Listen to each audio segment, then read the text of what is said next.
brought to you by Silver Pumps.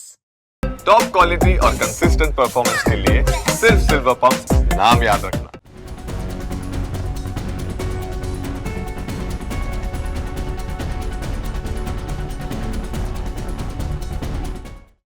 हमारे दिल्ली के schools में, सारे ही स्कूल्स में फी हाइक हो रही है, लेकिन particularly Queen Mary's Model Town में मेरी बेटियां पढ़ती हैं। लास्ट 3 ईयर से कंटिन्यूसली हर साल फी हाइक हो रही है। एक साल 30% हुई, नेक्स्ट सेशन में 40% हुई और इस सेशन में ऑलमोस्ट 20% हुई। इन टोटल 80% टू 100% का फी हाइक हर क्लास में हो रहा है। 3 years बैक मेरी डॉटर 3 years बैक जो थी 12th क्लास की स्टैंडर्ड की 11-12 की फीस 57,000 थी एनुअल। इस साल जो मेरी डॉटर को फी स्ट्रक्चर दिया गया है that is more than 1,20,000 which is more than double. So all the parents have gathered here against this injustice fee hike and हम लोग कल सीएम साहब के पास भी गए थे। उन्होंने हमें कल आश्वासन दिया कि फीस कम की जाएगी and there will be some action taken against. Problem ये है कि फी हाइक जो हम एज पर डीओई नॉर्म्स जो हम फी पे कर रहे हैं, अपार्ट फ्रॉम दैट हाइक फी हम लोग नहीं पे कर रहे। तो देयर आर पेरेंट्स जिन्होंने हाइक फी नहीं पे करी तो उनके बच्चों को टॉर्चर किया गया। आज भी वो रिपोर्ट आई है कि बच्चे आज भी उन्होंने लाइब्रेरी में बिठाए हैं। 2 बच्चियों को पूरा दिन कॉन्फ्रेंस रूम में बिठाया गया, वॉशरूम नहीं जाने दिया, पानी नहीं पीने दिया। Whole day the girls were in the conference room. Next day when parents went to see कि कहाँ है बच्चे, तो कॉन्फ्रेंस रूम जब पेरेंट्स को देखा बाहर आ गए हैं तो they shifted those girls from conference room to the library. तो रिगार्डिंग दिस हमने भी इस मामले में भी हमने सीएम मैम से कंप्लेन करी है। तो जो कल सीएम मैम का रिप्लाई आया है, उन्होंने स्कूल को सचिवालय में बुलाया ताकि वो उनसे इंफॉर्मेशन ले सकें और एक एक्शन ले सकें। Though we rely on the CM साहब, still we want to show it to the Directorate of Education who's not doing anything until now. It's been 3 years. Last year also we started the protest, but हम लोगों के protest को दबा दिया गया। We paid the fee, but again this year they've increased the fee, and the school is saying कि वो next 27-28 तक के sessions तक वो हर साल fee hike करेगा। So हम ये पूछना चाहते हैं as middle class people, हम लोग कितनी फी पे करेंगे? एंड दैट टू एक्सक्यूजेस क्या मिलते हैं कि हमारा 3 लाख का बिजली का बिल आया है। सर हमारा स्कूल तो is not even an AC school, बच्चों के लिए कोई एसी नहीं है वहां पर। एसी सिर्फ प्रिंसिपल मैम के उसमें चलता है। तो हम उनकी लग्जरीज के लिए हम क्यों पे करें when she is questioning our basic necessities. She is saying आप घर में पंखा चलाते हो उसका भी तो बिल पे करते हो।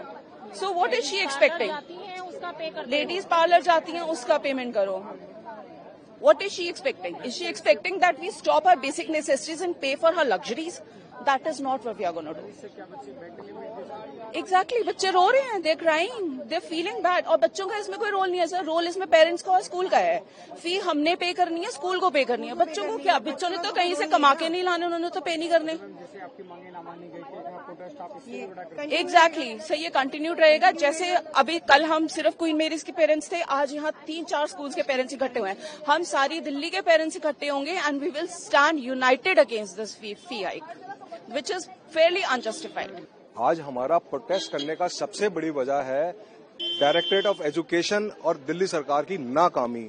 एजुकेशन के अंदर कमर्शलाइजेशन, बच्चों के साथ हैरेसमेंट। आज आप सभी देख सकते हैं, हम पिछले 1 साल से अपनी लड़ाई लड़ रहे हैं। नाजायज तरीके से स्कूलों के अंदर फीस की वृद्धि करी जा रही है। हमारी बार बार शिकायतें दर्ज करने के बाद खाली स्कूलों को एक नोटिस भेजकर उन फाइलों को बंद कर दिया जाता है।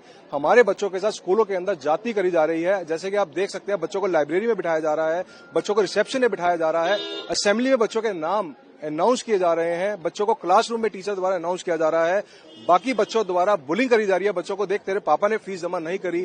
क्या उन बच्चों की मानसिकता के ऊपर क्या असर पड़ रहा है आज के अंदर आप देख सकते हैं। क्या उसके अपने माता पिता के प्रति, क्या उसका अपने स्कूल के प्रति किस तरह का उसके मन में मानसिकता आती है। इस तरह का बिहेवियर अगर आज छोटे छोटे बच्चों के साथ किया जाता है वो नाजायज है। हमेशा एक ही बात कही जा रही है, अगर स्कूल बच्चों के ऊपर कार्रवाई करेगा या पेरेंट्स के ऊपर कार्रवाई करेगा, हम उसके ऊपर सख्त कार्रवाई करेंगे। आखिर ये अगर खत्म कब होगा? आखिर कब दिखेगा कि जाति करी जा रही है? आखिर कब तक हमारी फाइलों पे एक नोटिस जारी करके उसको दबा दिया जाएगा?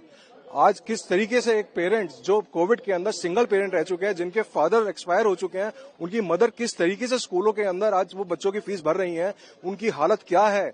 आखिर कब तक डीओई के ऑर्डर्स की मनमानी करते हुए इन ऑर्डर्स को नहीं माना जाएगा सोलो द्वारा? आखिर ये मंत्रालय बनाए क्यों गए हैं? हमारी डिमांड है डीओई सभी स्कूलों का फाइनेंशियल ऑडिट करे। बच्चों के साथ और पेरेंट्स के साथ जिस तरह की मनमानी की जा रही है, अगर आज हम अपनी आवाज उठा रहे हैं तो हमारे को 2 करोड़ रुपए का मानहानि का मुकदमा स्कूल द्वारा भेजा जा रहा है। क्यों? क्योंकि हम अपनी आवाज उठा रहे हैं सही के प्रति। क्या डीओई की गाइडलाइंस नहीं है किसी भी प्रकार को लेकर? अगर हैं तो उनको क्यों नहीं माना जाता? 100% बच्चों के साथ जाति की जा रही है। बच्चे बहुत डिस्टर्ब पोजीशन में है, बच्चों को क्लासरूम में बैठा नहीं दिया जा रहा। आज स्कूल के अंदर कमर्शियलाइजेशन बढ़ती जा रही है, चाहे फीस चाहे वो एडमिशन को लेकर हो। जब भी बच्चों का हम एडमिशन का फॉर्म दाखिला करते हैं, हमेशा लेटर आ जाते हैं कि सीट अवेलेबल नहीं है। डोनेशन देने पे वो सीटें खाली हो जाती हैं। जब हम नया सेशन स्टार्ट होता है, हमारे को सर्कुलर आता है कि स्कूल के अंदर आपको इस दिन किताबें और यूनिफॉर्म मिलेंगी। क्यों स्कूल के अंदर बेचना अलाउड किया जाता है, जबकि डीओई की गाइडलाइंस है स्कूल के अंदर नहीं बेचा जाएगा? जब वो किताबें स्कूल के बाहर आधे रेट पे उपलब्ध हैं, तो क्यों जबरदस्ती हमारे को बाउंड किया जाता है स्कूल के बाहर स्कूल के अंदर दुगने रेट पे खरीदने के लिए? लगभग 3 करोड़ रुपए की ट्रांजैक्शन होती है। क्यों जीएसटी नंबर वहां का नहीं होता? क्यों हमारे को बिल प्रोवाइड नहीं करे जाते? किस लिए स्कूल अंदर अपने स्पेस के अंदर उनको बैठने देता है? क्यों एमसीडी के लाइसेंस के बिना वो ट्रेडिंग अलाउड होती है? आज चाहे वो आपका स्कूल ट्रिप हो, एनुअल फंक्शन हो, स्पोर्ट्स डे हो, इवनिंग हॉबी क्लासेस हो, हर तरीके से स्कूल कमर्शियलाइजेशन करता है और पेरेंट के साथ जाति करता है। आज फाइनेंशियल ऑडिट करने बैठेंगे तो सारी चीजें हमारे सामने आएंगी। क्यों फाइनेंशियल ऑडिट की रिपोर्ट पेरेंट के सामने नहीं रखी जाती है? हम बिल्कुल इसको आगे कायम रखेंगे जब तक हमारी आवाज की बात मांगे नहीं मानी जाएंगी। हम पिछले 10 वर्षों से देख रहे हैं इस तरीके से मनमानी तरीके से स्कूल अपनी मनमानी करता है और हमेशा पेरेंट्स को एक लॉलीपॉप देकर कि हमने नोटिस जारी कर दिया, बिठा दिया जाता है।